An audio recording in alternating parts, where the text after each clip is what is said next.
You feel overwhelmed by forces outside your control. The Roman Emperor Marcus Aurelius once wrote in his private journal that the soul becomes dyed with the color of its thoughts. His approach was not about grand gestures, but a series of quiet, deliberate daily habits. This is how the Stoics built a resilient character, and today we will explore their specific, actionable routines. You will learn the exact practices that developed mental strength capable of meeting any challenge. How did a simple morning reflection become a source of stability, and what inner habit allowed them to remain composed when situations grew difficult? What single practice could you begin tomorrow to gently shift your response to pressure? What do your first 5 minutes of the morning look like? For a Stoic, this time was never passive. They began not by reacting to the day, but by actively shaping their inner world through a practice known as Premeditatio Malorum, the premeditation of challenges. This was not about dwelling on the negative. It was a powerful mental rehearsal, a way to disarm anxiety by confronting potential difficulties before they ever arose. The philosopher Seneca advised his friends to anticipate the day's possible frustrations, not to fear them, but to prepare a calm and principled response. He wrote that we suffer more often in imagination than in reality, and by visiting those imagined troubles beforehand, we strip them of their power to shock us. Imagine you have a difficult conversation ahead. A Stoic would spend a few quiet moments envisioning that interaction.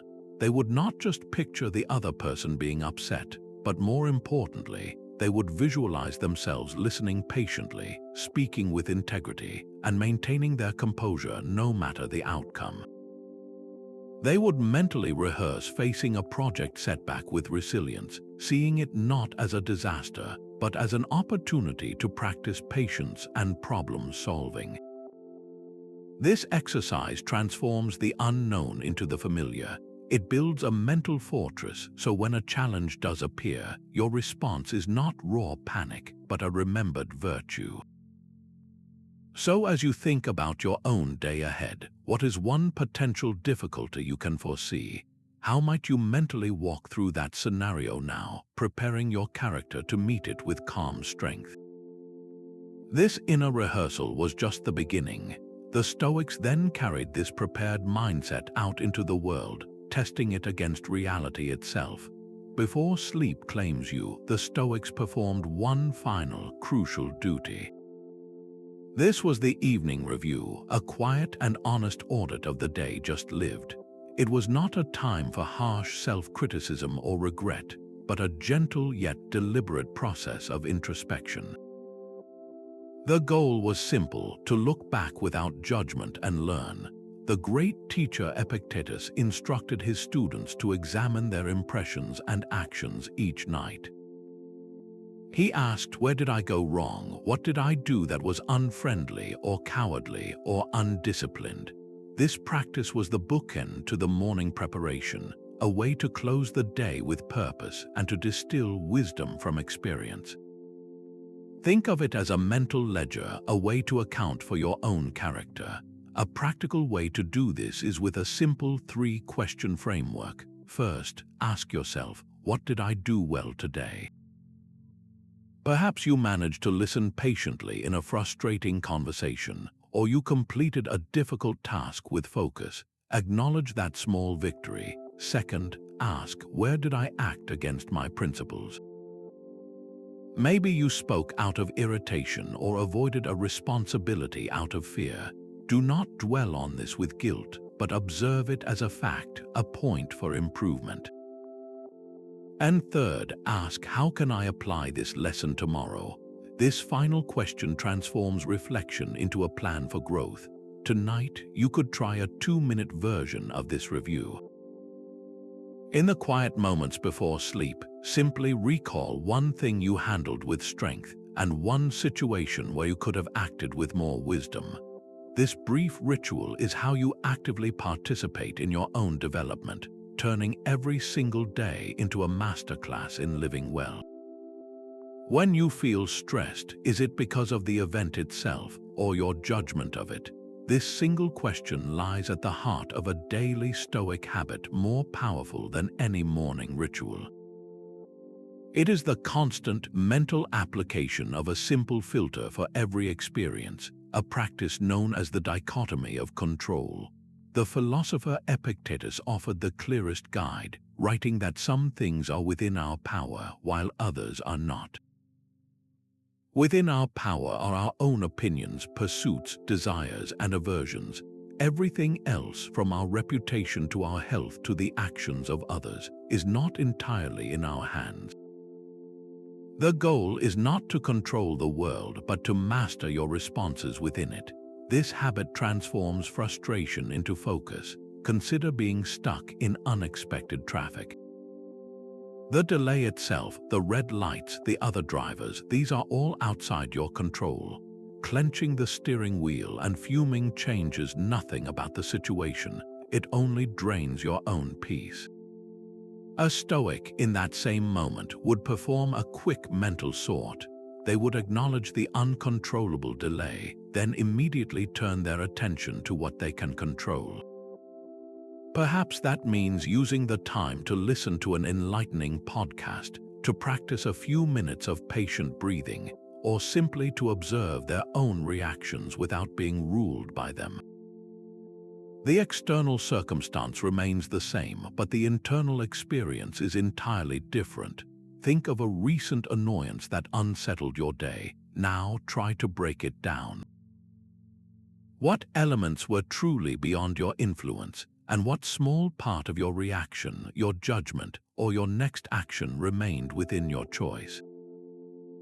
This mental recategorization is not about giving up, but about channeling your energy with precision. It is the practice of building an inner citadel so strong that the chaos outside its walls cannot disturb the peace within. And this prepared mind, trained to focus only on its own sphere of action, was then tested and refined through another powerful daily discipline. Cato the Younger, a senator known for his unwavering principles, would sometimes be seen walking through Rome in a simple tunic even during a cold downpour. His peers hurried for cover beneath their cloaks, but Cato moved with the same steady composure as on a sunny day. He was not punishing himself. He was engaging in a deliberate exercise, a habit the Stoics called voluntary discomfort. This was their method for building an inner resilience that no external circumstance could shatter. The goal was not to seek out hardship, but to prove a vital point to oneself, that your peace and character do not depend on perfect conditions. Seneca wrote powerfully on this, advising his friend Lucilius to periodically practice living with less. He suggested setting aside a few days to live on the simplest bread and rough clothing, not out of necessity but by choice. Why? Because, as Seneca noted, you will then understand that a person's peace of mind is not diminished by what they lack. It is a training exercise for the soul, reducing the fear of loss by showing you that you can endure and even thrive without the things you normally rely on.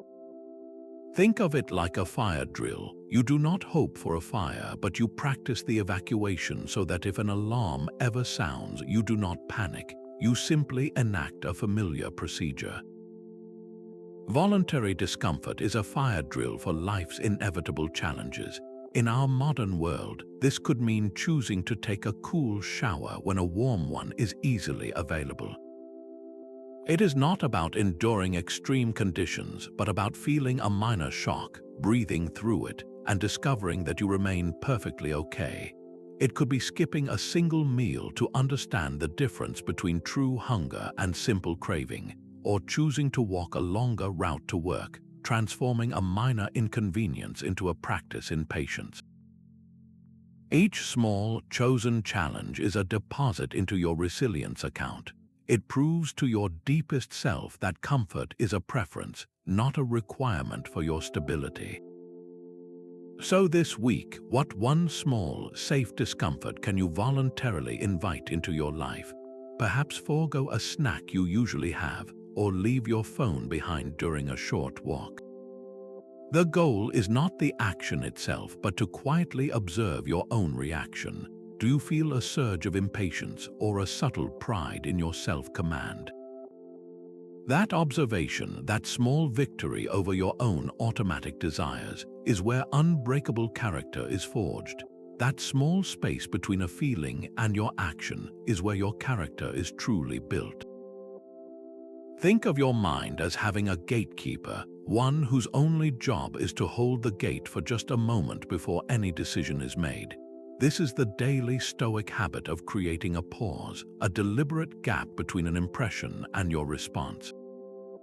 It is in this brief silence that you reclaim your power from raw emotion. Marcus Aurelius wrote in his Meditations that you have power over your mind, not outside events. Realize this and you will find strength. He was reminding himself not to be carried away by the first flash of feeling, but to use reason as a filter. An impression is not a command. Frustration might suggest you raise your voice, but reason can choose to speak calmly.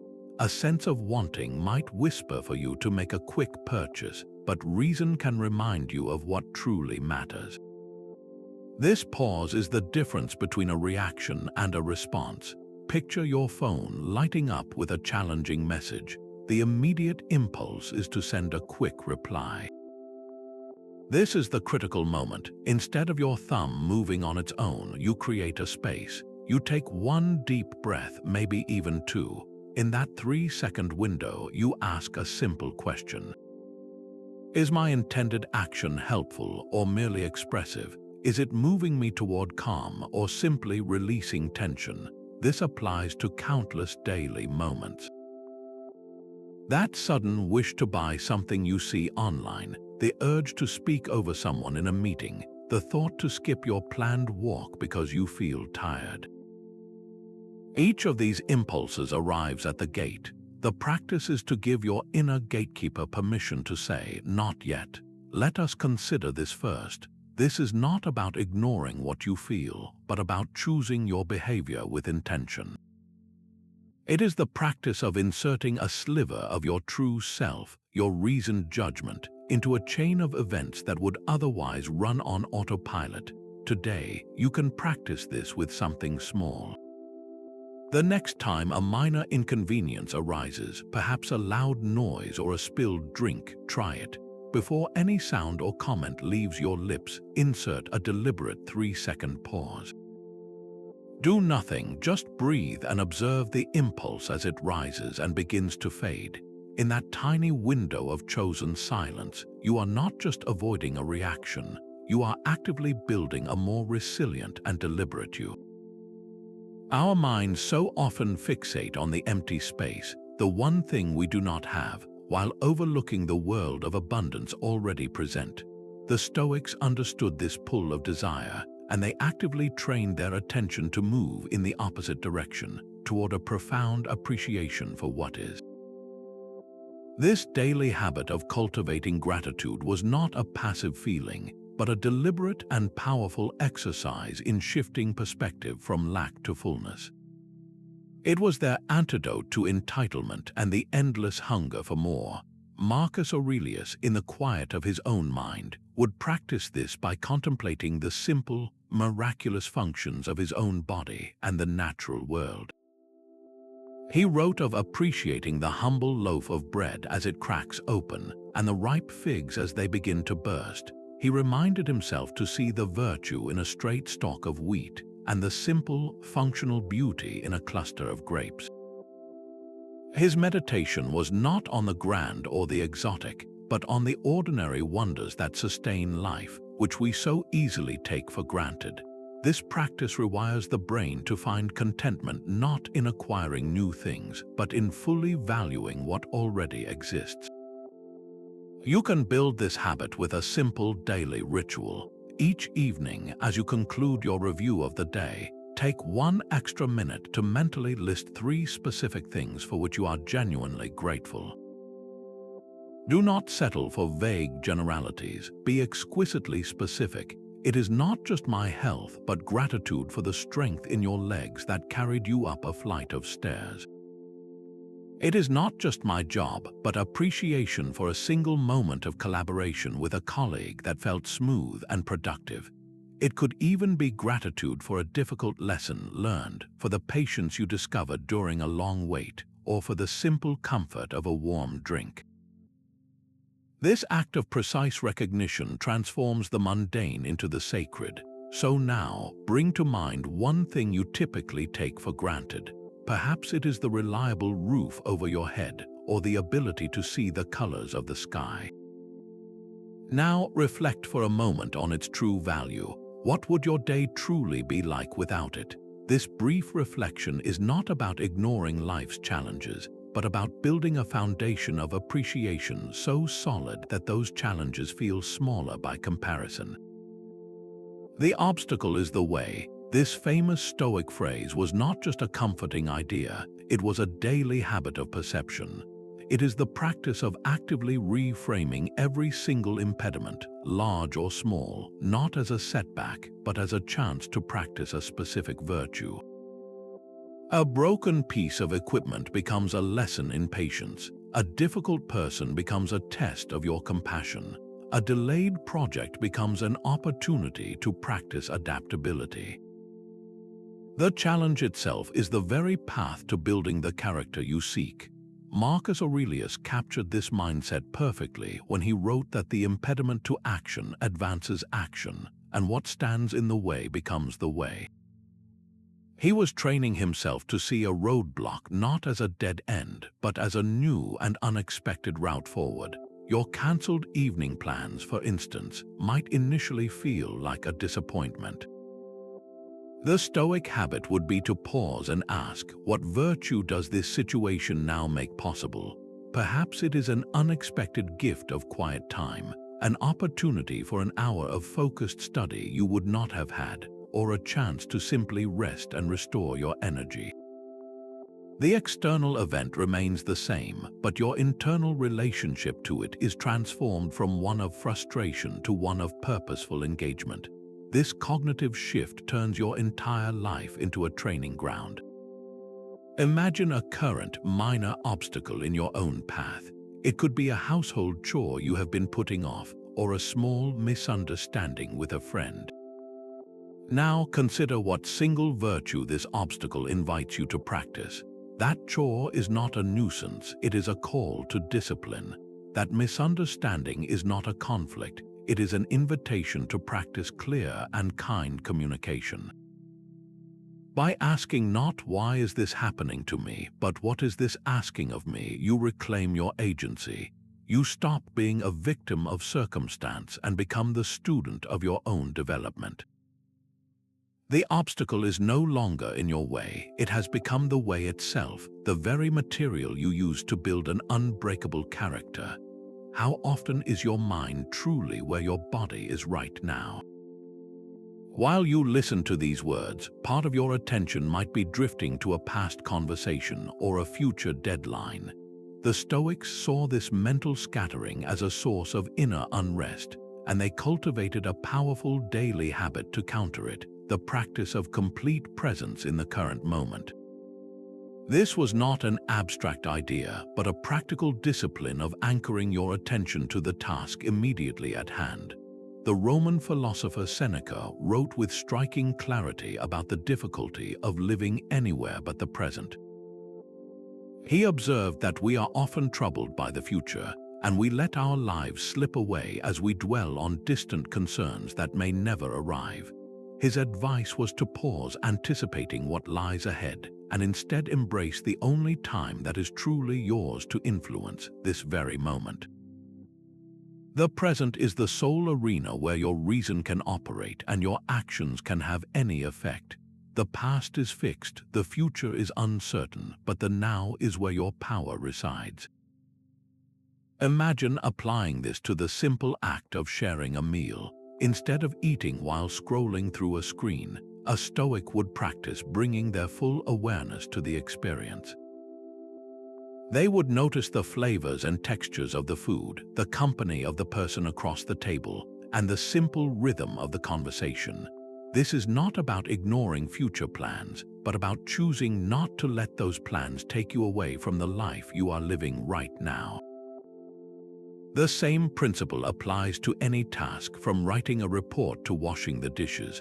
The goal is to do one thing at a time with your whole mind. For the next hour, I invite you to try this. Choose one activity, anything at all, and commit to being fully there. When you notice your mind beginning to wander into yesterday's reflections or tomorrow's thoughts, do not judge yourself. Simply acknowledge the drift and with gentle patience, guide your focus back to the sensations and requirements of the present. Each time you do this, you are not just completing a task, you are building the steady strength of a mind that is fully its own master. Amor Fati, a love of one's fate. This is the ultimate daily Stoic habit, a profound shift from merely tolerating life's twists to embracing them with genuine affirmation. It is the practice of looking at any event, whether welcomed or not, and choosing to see it as not just something to withstand, but as something necessary and even beneficial for your growth. The philosopher Epictetus gave perhaps the clearest instruction for this mindset. He said, "Do not seek for things to happen as you wish, but wish for things to happen as they do happen, and your life will be serene." This is not passive resignation. It is an active, trusting participation in the unfolding of your own story, a belief that the cosmos, or simply life itself, is presenting you with the exact raw materials you need to build your character. Imagine you have planned a peaceful afternoon walk, and just as you step outside, a cool rain begins to fall. The typical reaction might be a sigh of frustration, a feeling that your plan has been interrupted. The practice of Amor Fati would be to pause and inwardly affirm, "This is for my good." Then you might find yourself actually appreciating the fresh, clean smell of the rain, or the quiet sound it makes on the pavement. The unexpected indoor time becomes a gift, an opportunity to read a chapter of a book you had been meaning to return to, or to simply sit in quiet reflection. The external circumstance has not changed, but your inner relationship to it has been transformed from one of resistance to one of welcome. Think of a recent, small event that did not go your way. Perhaps a meeting was cancelled at the last minute, or you received some thoughtful feedback. For a moment, try to look at that event not as a failure of your plan, but as an occurrence filled with potential. What one hidden benefit can you find within it? Maybe the cancelled meeting gave you back a precious half hour to organize your thoughts. Perhaps the feedback, though unexpected, highlighted a single, actionable point for improvement you had overlooked. This is the alchemy of Amor Fati. It turns the lead of disappointment into the gold of opportunity, teaching you to find the unique value woven into the fabric of every single day. This practice is often misunderstood as a form of pessimism, yet it is one of the most powerful tools for building psychological resilience. The Stoics called it negative visualization, a habit of periodically and briefly imagining the absence of the people and things you hold most dear. Its purpose is not to cultivate fear, but to disarm it, transforming our relationship with the gifts of our life from one of taking for granted to one of profound gratitude. Seneca captured the spirit of this exercise perfectly when he advised his friend to reflect on the impermanence of all things in order to love them more fully while they are present. He reminded us that we should never take for granted those we love, and that we ought to reflect that we shall one day be separated, or they shall be separated from us. This reflection is not meant to be a prolonged meditation on sorrow, but a fleeting mental exercise that sharpens our appreciation to its finest point. Imagine for just a single moment, while hugging a family member, quietly acknowledging the truth that this moment is not permanent. Feel how that awareness, rather than creating distance, can intensify the warmth of the embrace, making you more present, more attentive, and more truly connected.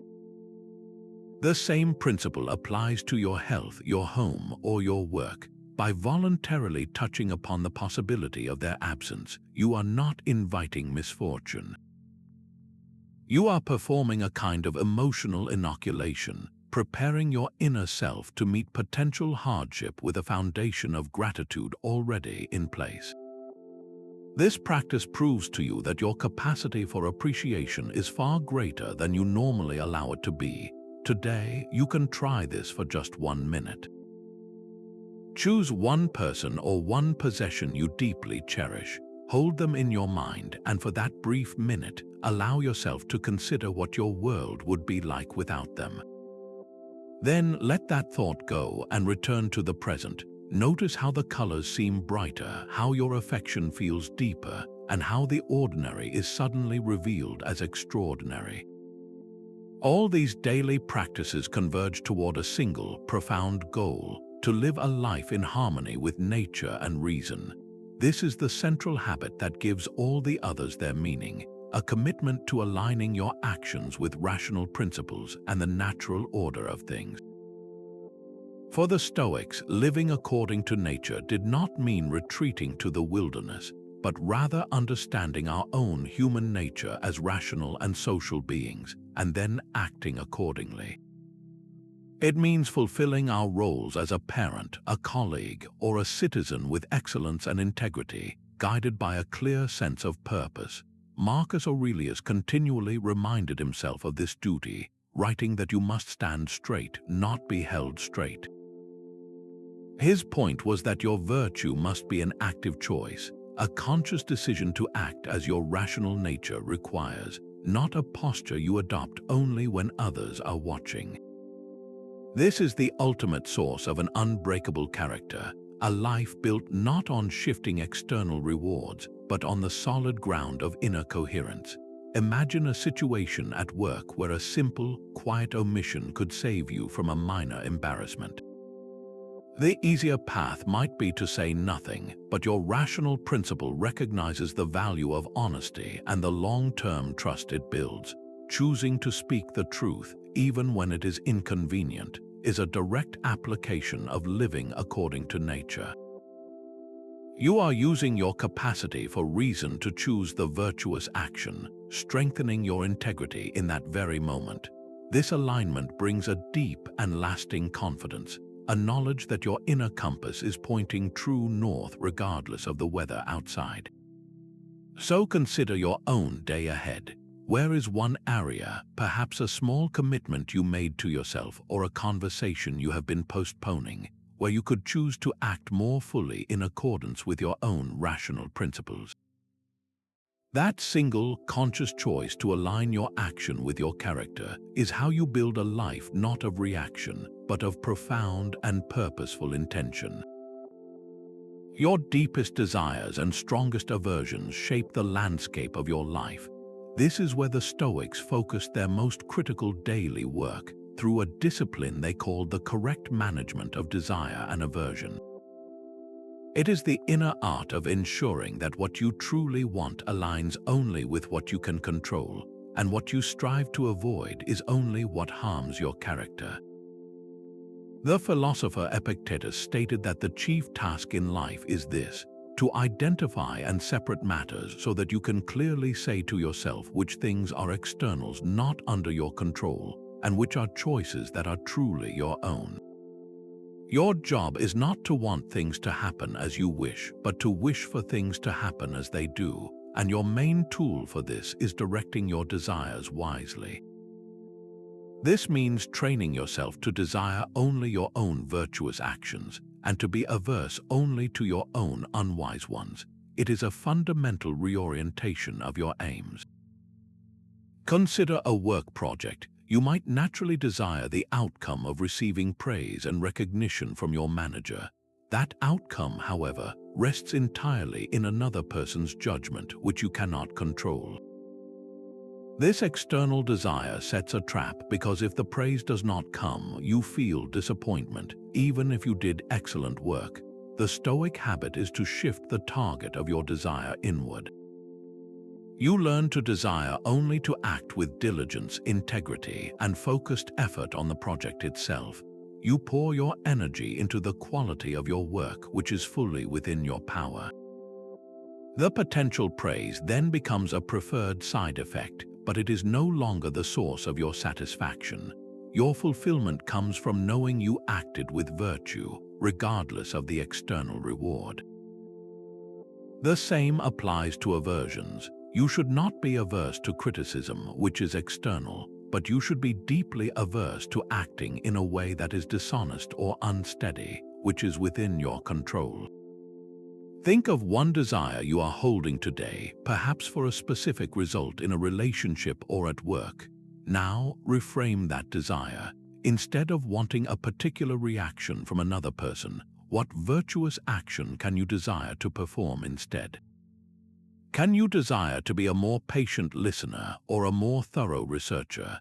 This subtle mental shift transfers your power back to you, placing your sense of worth and accomplishment firmly in the one place it can never be taken away, your own reasoned choice.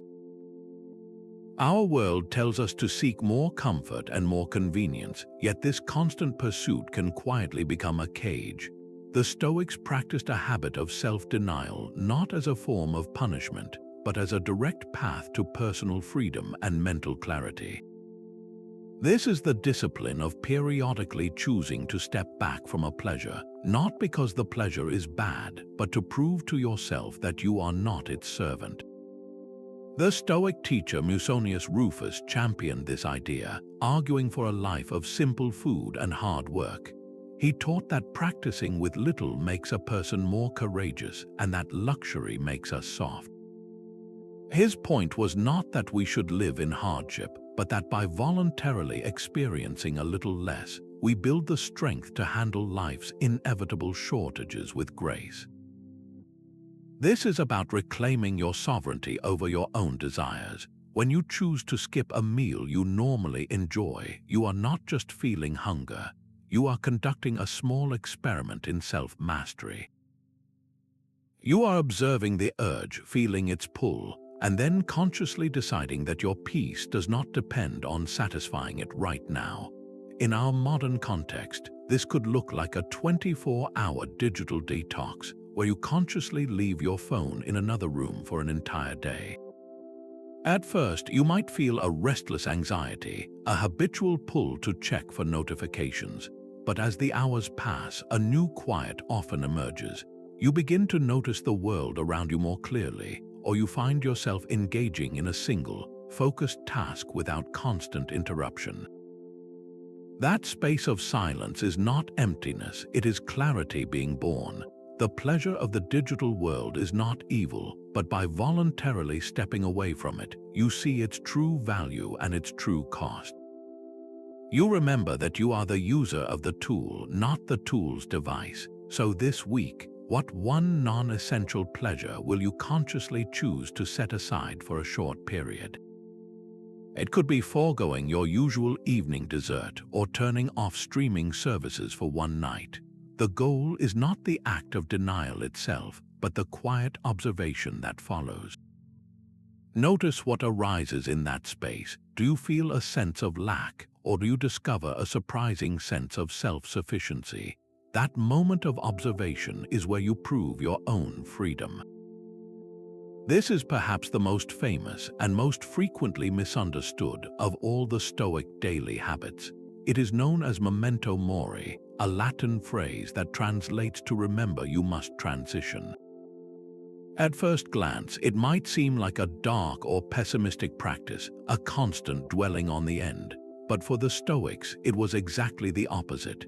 It was a vital tool for clarifying priorities, a mental exercise designed to infuse your present moments with profound urgency, gratitude, and a sharp focus on living with virtue right now.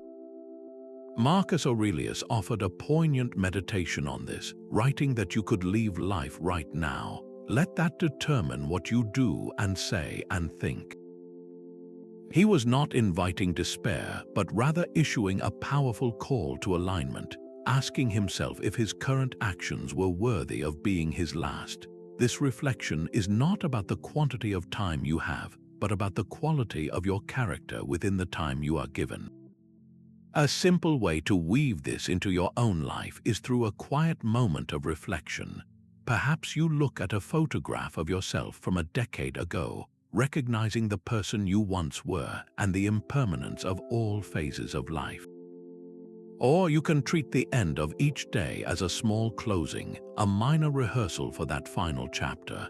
As you finish your evening review, ask yourself if you lived that day with purpose, if you acted in ways you would be proud to have as your legacy. The most direct application, however, is a single, piercing question you can pose to yourself at any moment. If this were my last day, would I be doing what I am doing right now? This question is not meant to make you abandon your responsibilities, but to illuminate their true importance. It might reveal that the tedious report you are writing is actually an act of integrity, a final contribution of your best work. Or it might show you that the irritation you feel over a minor delay is a wasteful expenditure of your precious and limited attention. This practice clears away the trivial and magnifies the essential.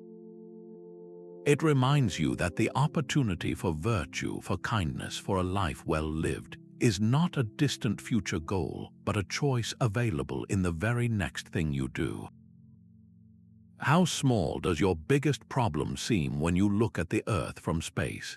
This shift in viewpoint is the heart of a daily Stoic habit known as taking the cosmic perspective, a mental exercise of zooming out to see your life from a universal scale. Its purpose is to gently dissolve the intensity of daily anxieties by revealing their true size against the backdrop of eternity. Marcus Aurelius frequently practiced this, reminding himself to often observe the endless vistas of time and the vastness of the universe. He wrote that many of the concerns that occupy us are quite small when viewed from above, that the entire Earth is but a point in the cosmos, and our own lives mere fleeting instants. This was not meant to make his life feel meaningless, but to free it from the weight of self-importance, allowing him to focus his energy only on what truly mattered. When you feel that familiar tension building over a looming work deadline, try this perspective for just a moment. Mentally pull the camera back, far beyond your desk, beyond your city, until you see the whole planet suspended in the quiet blackness of space. From that vantage point, your project, your deadline, and your office are invisible specks. This does not make your work unimportant, but it frames it properly. It reminds you that this single task, while worthy of your best effort, is one small part of a vast and beautiful whole. The anxiety that was so consuming moments before begins to loosen its grip, replaced by a calmer, more measured focus. This practice reconnects you to what the Stoics saw as a rational and ordered cosmos, a universe operating by natural laws far greater than any temporary worry. Tonight, you can make this exercise tangible. Step outside for just 1 minute and look up at the stars. Let your eyes rest on the light from distant suns that has traveled for thousands of years to reach you. In that quiet minute, contemplate your own existence on this small, living planet circling one of those countless stars. Feel the quieting of your personal concerns and the gentle emergence of a profound connection to something immense and timeless.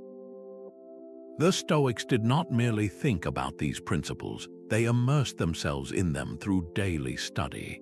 This was their chosen sustenance for the mind, a deliberate habit of feeding their thoughts with wisdom to fortify their character against the erosion of daily life. Seneca captured the urgency of this practice perfectly, advising his friend Lucilius that he should not consider a day lived well if he had not fortified his soul with some reading from philosophy. For them, philosophy was not an academic subject, but a practical discipline, a form of daily mental training as essential as physical exercise.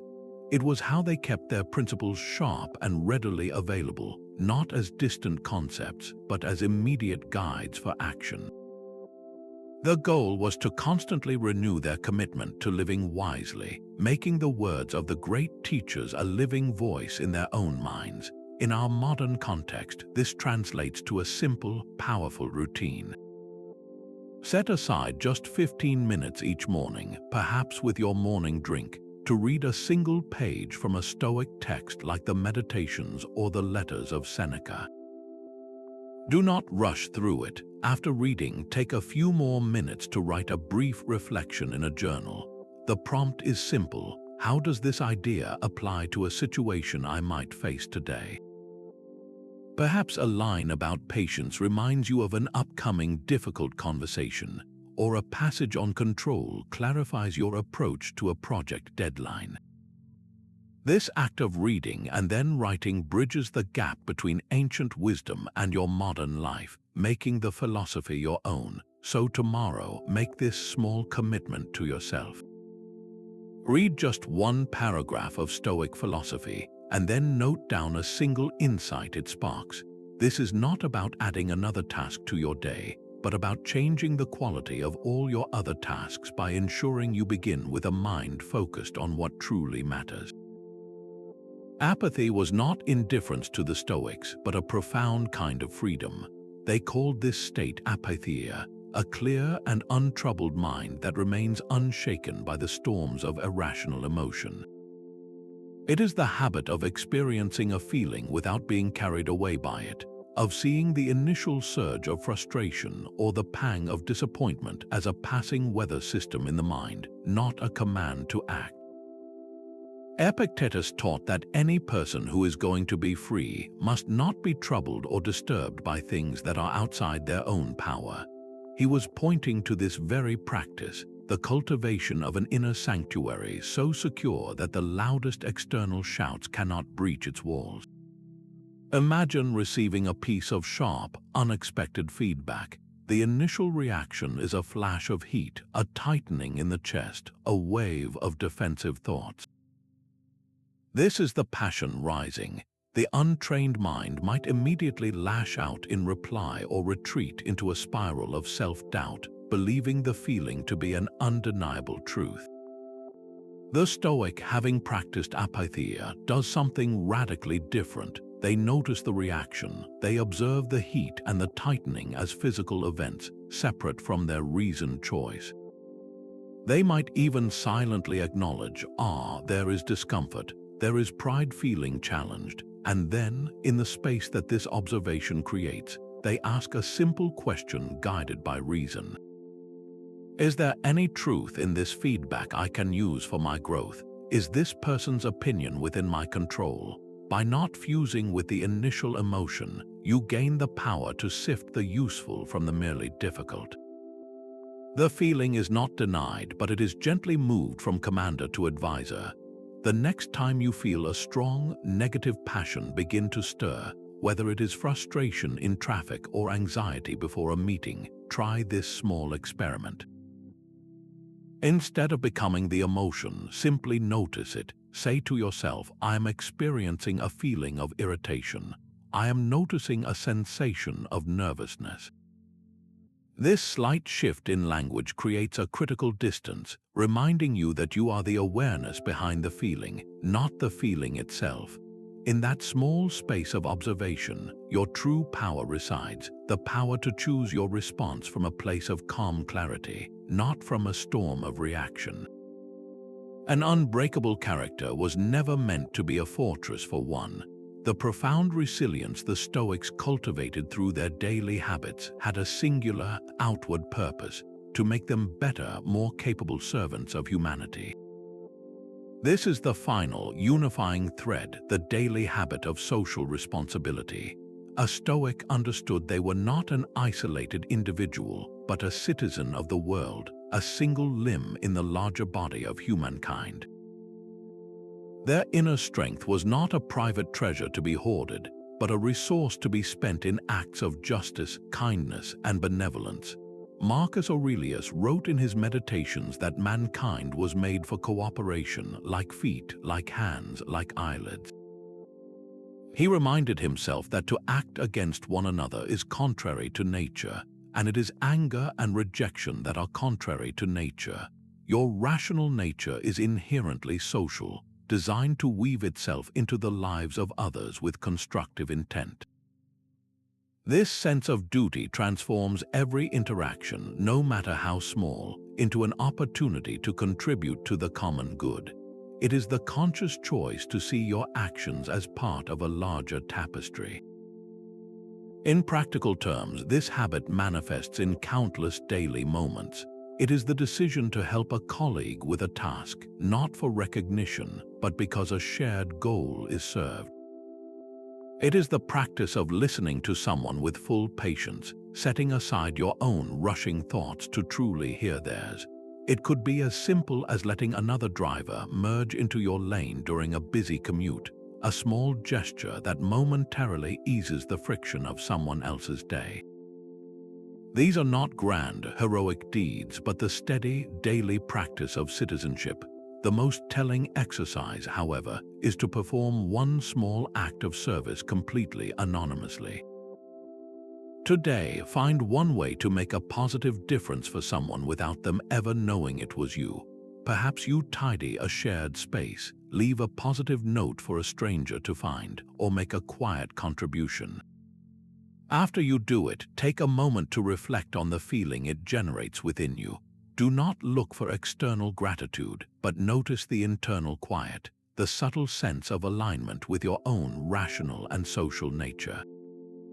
This feeling is not pride, but a deep confirmation that you are fulfilling your fundamental role, using your hard-won strength for its highest purpose, the service of the whole.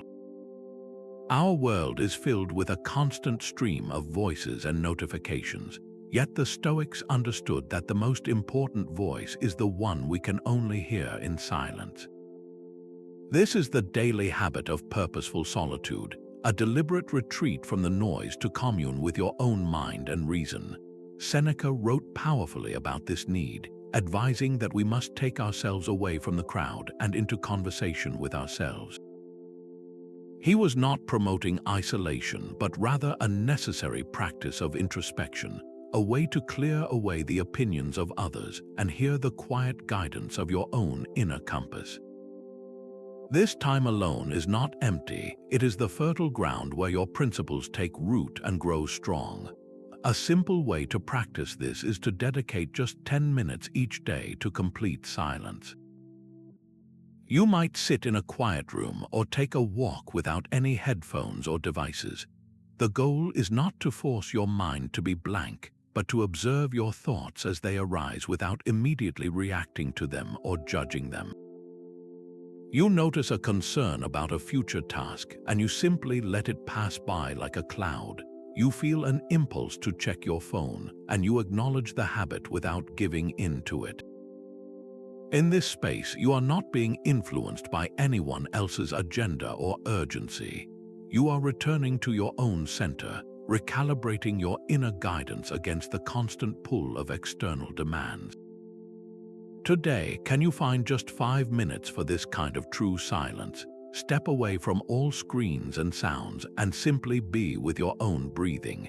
Notice what thoughts surface when you are not filling the space with input.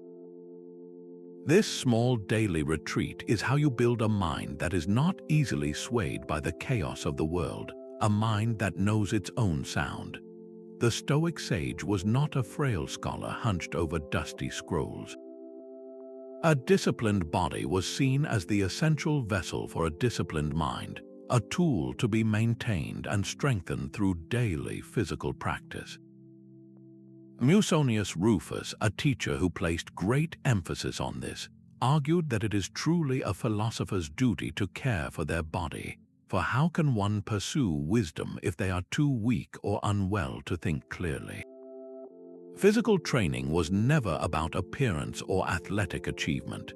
It was a practical exercise in endurance, a way to voluntarily meet resistance and prove to yourself that your spirit could remain steady even as your muscles felt the effort. This daily habit forged a direct link between physical sensation and mental command. A simple, brisk daily walk becomes a practice in persistence when you choose to maintain your pace up a gentle hill. A set of bodyweight exercises like push-ups or squats done each morning transforms into a lesson in moving through a moment of challenge with controlled breathing and focus. Even a mindful yoga stretch, holding a pose for a few breaths longer than is comfortable, teaches the mind to observe physical effort without immediately yielding to it. The goal is not fatigue, but the conscious cultivation of resilience within the body itself. Today, what one form of intentional physical activity can you introduce into your routine? It does not need to be complex or lengthy. Perhaps it is taking the stairs instead of the elevator, or spending 5 minutes in a sustained stretch. As you do it, pay close attention not just to your body, but to your mind. Do you notice an urge to stop early?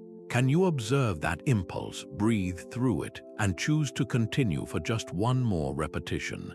This small act of bodily discipline is a direct contribution to your capacity for mental steadiness, training the whole self to meet difficulty with unwavering calm. What is the tone of the voice inside your head? Is it a harsh critic, a voice of concern, or a constant whisper of wanting more? The Stoics recognized this inner dialogue as the very ground upon which character is built, and they practiced a daily habit of carefully observing and guiding it. They understood that we cannot always control the first thought that enters our mind, but we have absolute authority over the second thought and the one that follows. This is the discipline of replacing critical, worried, or desirous self-talk with thoughtful, encouraging, and grounded statements. Marcus Aurelius provided a perfect model of this in his private writings, directly instructing his own mind. He wrote, "Do not let the future disturb you, for you will meet it with the same reason you now apply to the present." He was not silencing his concerns, but answering them with a principle, actively steering his inner conversation toward strength. Imagine facing a task that feels overwhelming.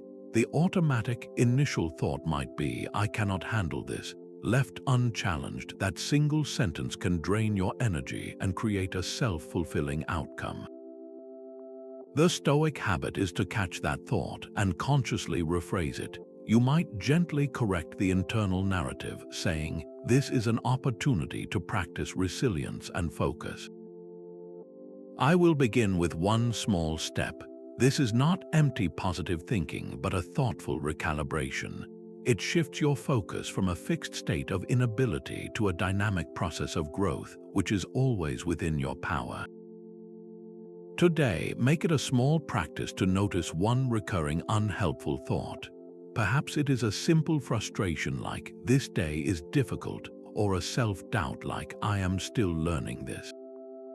When you catch it, do not judge it, simply observe its presence and then, with intention, offer a more stoic and thoughtful rephrasing. Transform "this day is difficult" into, "This moment presents a challenge, and I will find one thing within it I can influence." Change "I am still learning this" to, "I am a student of this, and my progress is built through steady practice." Each time you do this, you are not just changing a sentence, you are actively shaping the character of your own mind, building an inner guide who speaks with the calm and steady voice of reason. Everything you know is in constant motion, a flowing river of change that never pauses. Your relationships, your possessions, even your own thoughts are visitors in a continuous state of arrival and departure. The Stoics built a daily habit around this undeniable truth, a practice of accepting impermanence not with sadness, but with a profound sense of liberation. By regularly reminding themselves that nothing lasts, they learn to enjoy the world without desperately clinging to it, dramatically reducing the struggle that comes from change. Marcus Aurelius reflected on this with striking clarity, writing that time is a river, a powerful current of events, glimpsed once and already carried past us, and another follows and is gone. He was not lamenting this flow, but training himself to see it as the fundamental nature of existence. This perspective transforms how you hold the things you love. Consider a truly stunning sunset. You do not watch it with anxiety, begging the colors to stay in the sky. You understand its fleeting beauty is part of its gift, and that acceptance allows you to be fully present, soaking in every last second of the display without the underlying fear of its end. This same principle applies to every cherished aspect of your life. Look now at an object you own, something you perhaps value greatly. Hold it in your mind's eye. This object existed before it came to you, and it will continue to exist long after it has passed from your care. Your ownership of it, your time with it, is a temporary arrangement. Reflecting on this truth does not diminish the object's value, but it can profoundly change your relationship to it. You can appreciate its utility and beauty without the hidden burden of believing you will possess it forever, freeing you from the future ache of its inevitable transition. This gentle acknowledgement of transience is the key to holding all of life with an open hand. The Stoic sage remains a student until their final breath, finding a teacher in every encounter. This daily practice of humility transforms the entire world into a vast and generous classroom, where even the most frustrating individual holds a hidden lesson.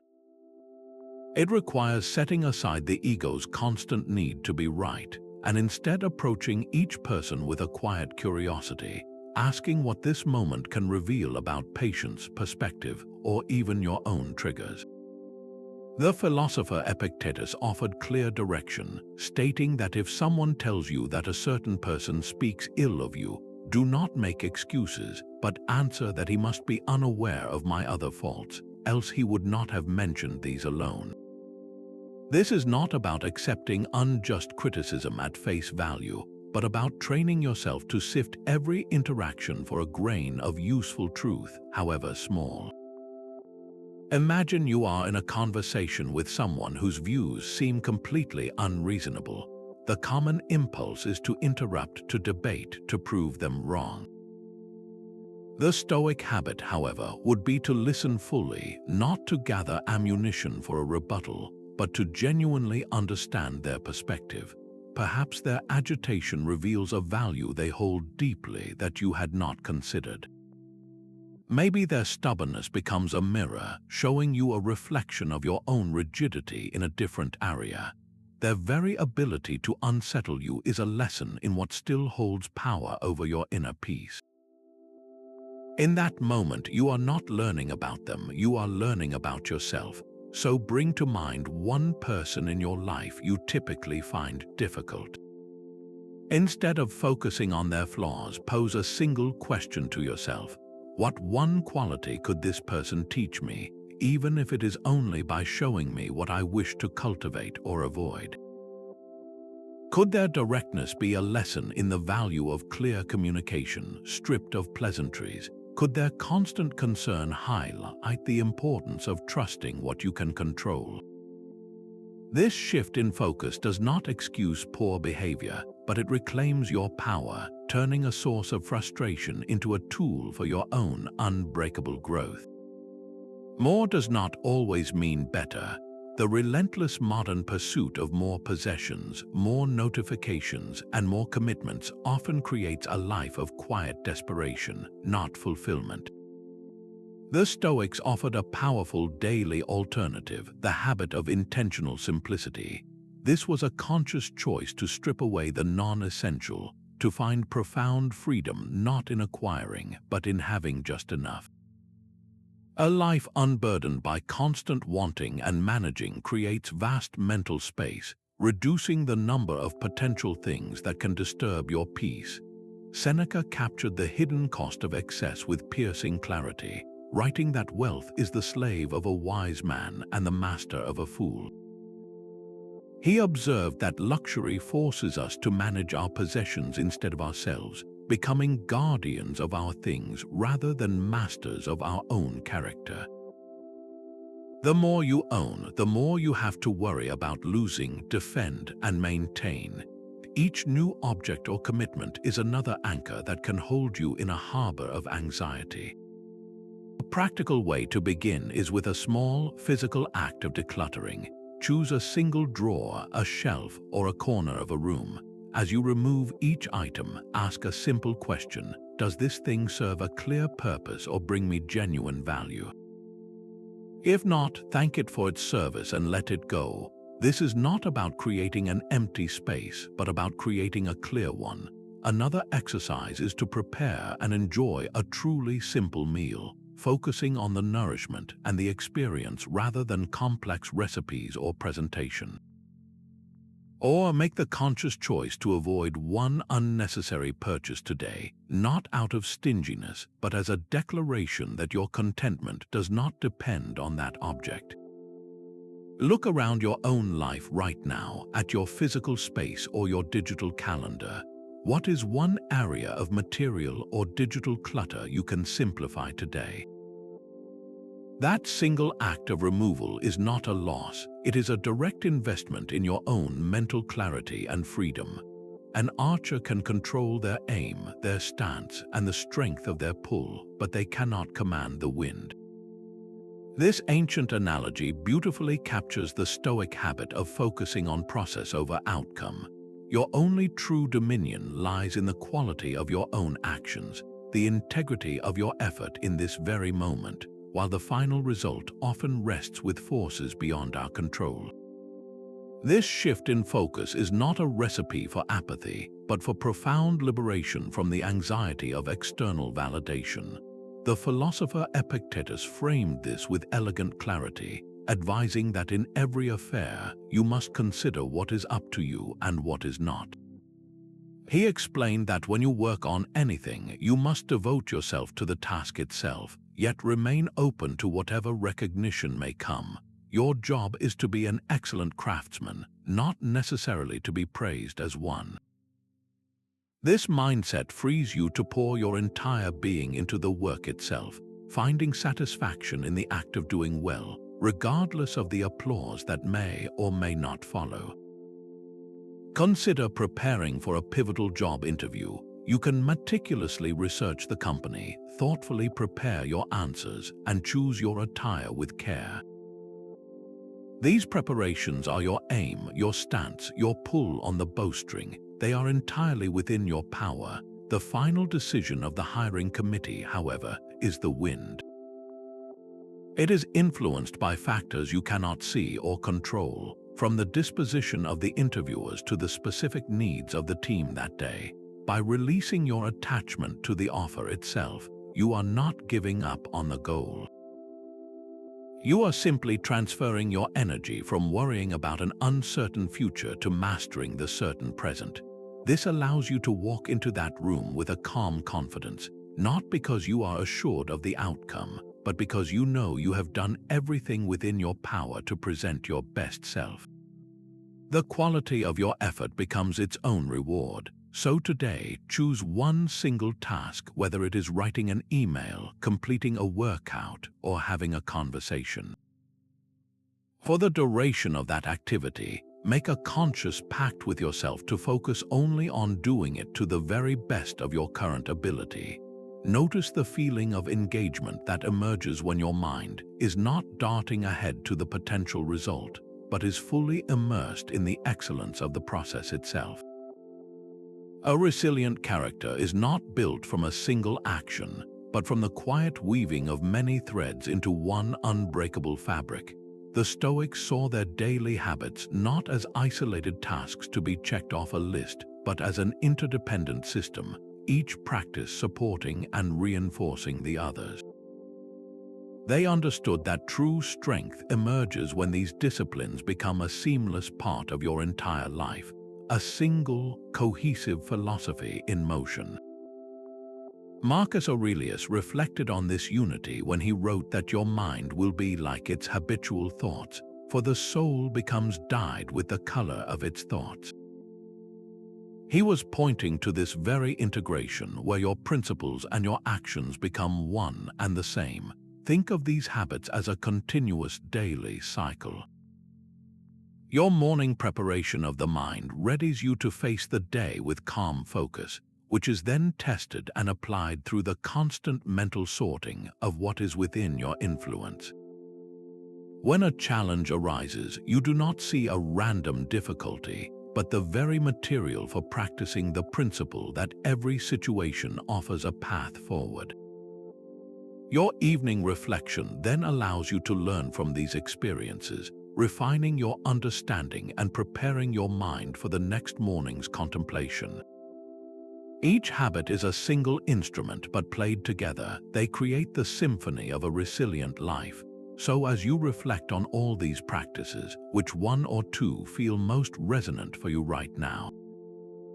Perhaps it is beginning your day with a moment of mental preparation, or ending it with a gentle review.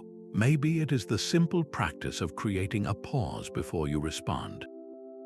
Choosing just one to start with is how you begin the work of integration, threading a single, strong strand into the fabric of your own character, and starting the process of building a core that remains steady through any circumstance. This unbreakable character was not a mystery of birth, but a masterpiece of daily effort. The Stoics teach us that resilience is not found in a single grand gesture, but carefully constructed through the quiet repetition of simple, deliberate habits. We have walked through the essential practices, from the morning rehearsal of challenges that prepares the mind, to the evening reflection that turns experience into wisdom.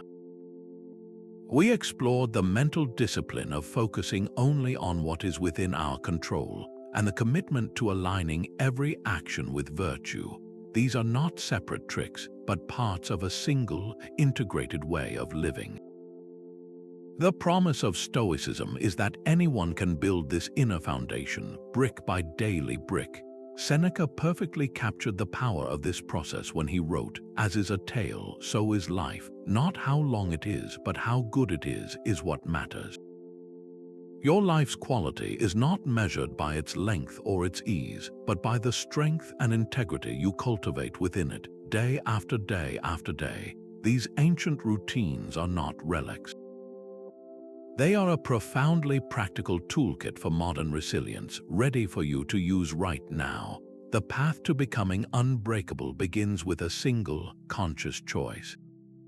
Which one of these daily habits will you choose to adopt first? Share your commitment in the comments below, and let us build a community dedicated to growth and lasting strength.